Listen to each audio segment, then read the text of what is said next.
quite a lot of people got to the end of their A-levels and then thought, right, that's it, degree now, chill out a bit. And I kept going, and I think that struggle in A-levels, gives you a good work ethic for the degree. So, I mean, I don't know how maths works, like the structure and things like that, but I found with the degree, the difference between that and A-levels was you had to be self-motivated. Sure. So doing extra work at A-levels helped you to carry on. It was a bit easier, a lesser of a jump into university life, I found. So I don't know how you guys felt like the jump from A-level up to degree.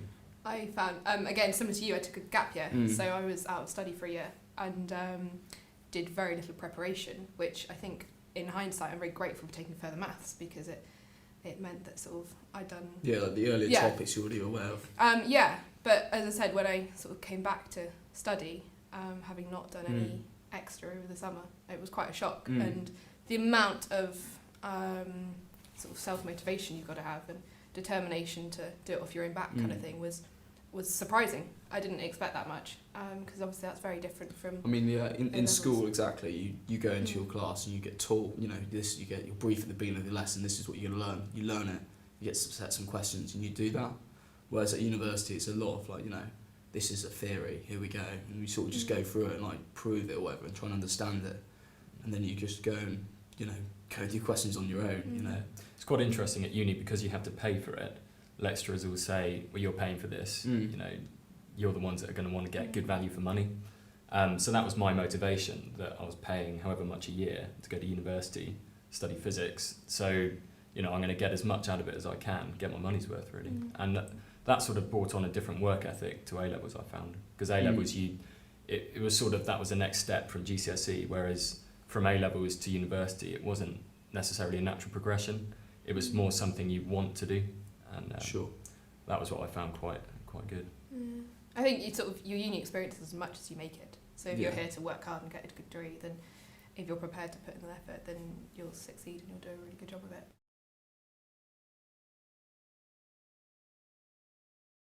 The lectures is where you're given the course material. So often the lecturer will stand there for an hour and you take notes on that. And it's where you learn the basis of the course.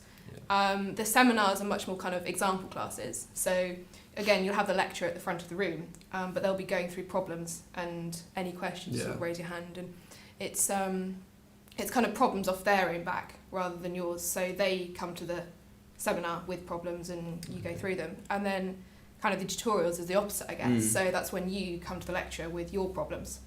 But again, you've got, a seminar's sort of similar numbers to lectures, so there's a lot of people there. Really? Yeah, it's big classes, whereas tutorials are broken down much more. The workload is, it is an increase from A-levels, but it's not as dramatic as I anticipated. I think the biggest thing is like when you come to proof, like you do A-levels and you do your subject and you get your answer, and it doesn't really matter as long as it's right.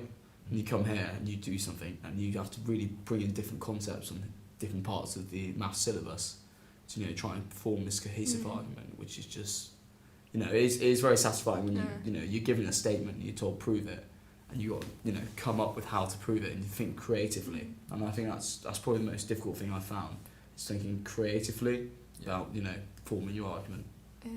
I think there's much more to it than just a simple proof nowadays, isn't there? Like you get with your degree, there's it's not just a matter of getting the answer right. It's a matter of proving why it's right and justifying it.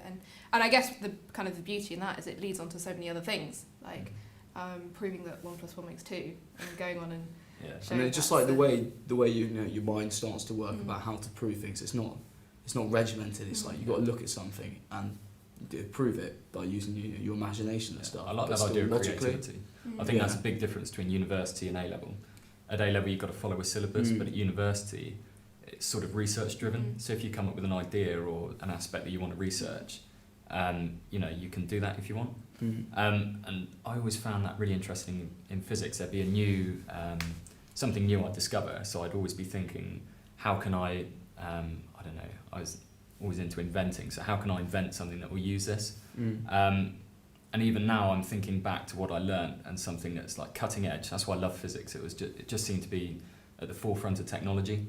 So I thought I was getting a real cheeky insight into the future, and I'd be able to think, no one else knows about this. If I'm quick and I can think of a way we can use it, you can make Beat millions everyone from else, it. yeah. And I remember lecturers saying, the other week I discovered something about lasers. So I wrote it all down and got everyone to sign it, and we're patenting it. And that just gave me such a buzz that everything was being discovered and recently used. And I just loved that. I don't know, being the first in the world to think of something. It's really cool. I found it was a big workload, but it was mainly the targets I set myself. So it was all, at the end of this year, it was always to get a first. So it was literally work as hard as I can to get that. And I gave myself quite a bit of work. In the second term, I gave myself a bit of a break, and I think that was for the best. You've got to get the balance right. Some people spend all their time working and they'll get fantastic grades, but you've got to look at the whole picture of university life. You can't work intensely hard every single year. You just burn out. You never make it.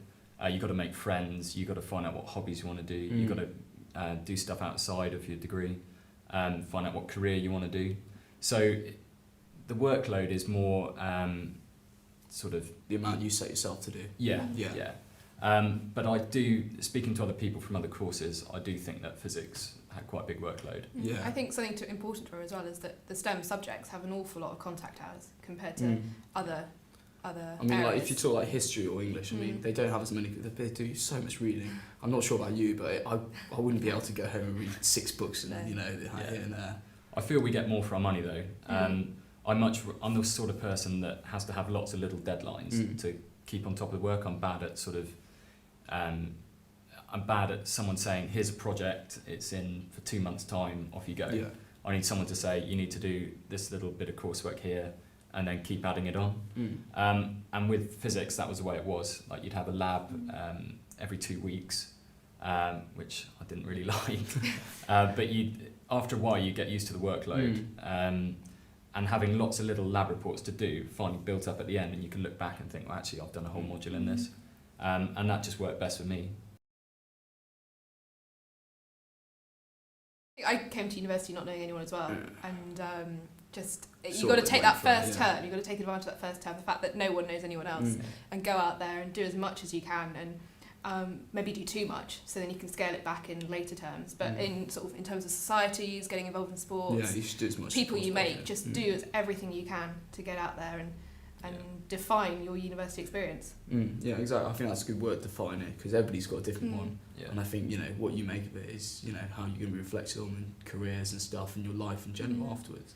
I think it's becoming more and more important nowadays that you've got more than just your degree. When you get to graduating and you finish your degree, what makes you sort of employable is the fact you've got more than just a 3-year maths degree or a 3-year physics degree. It's everything you do although around they are it. really, very strong subjects and very, a lot of, employers want them. They want more. They want, to demonstrate you can, write something like, with you writing your projects. I mean, that's really useful. But with maths, you have to go off and do something else to show that you can write or, that you can work in a team. But then at the same time, I think what's great is that often university provides you with those extra things. So again, it's about going out there and making it your own. So you go and sign up to this and do that extracurricular thing. It's all there for you. It's just a matter of you taking advantage of it. Yeah, that's one of the exciting things I think about university. You turn up and you're this old person, and then you sign up to things you wouldn't normally sign up to. By the end of the year, you look back and think, I'm a completely different person. And it's all about, that's the exciting thing. You don't know who you'll be at the end of the year. And it's all about taking any opportunity you can.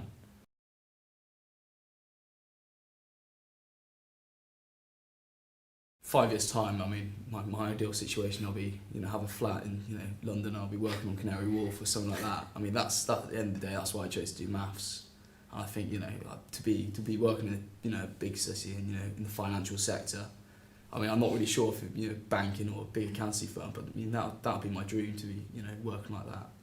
I think it's interesting you say that because obviously, I came to uni with no idea about what I wanted to do in the future apart from doing a maths degree, and then this year sort of really opened my eyes to the possibilities that are out there, and as a result I've decided to switch my degree to engineering, And it's not because I no longer want to do maths. Mm. It's quite the contrary, really. I found a part of maths that I really love, and the applied side of it all, and the much more sort of engineering related side.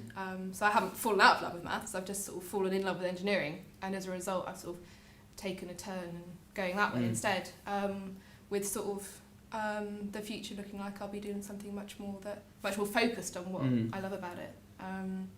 So yeah. Roger, I mean, what about yourself? Well, I've always wanted to be an engineer, sort of an inventor, and I chose physics because I thought that would give me two reasons really.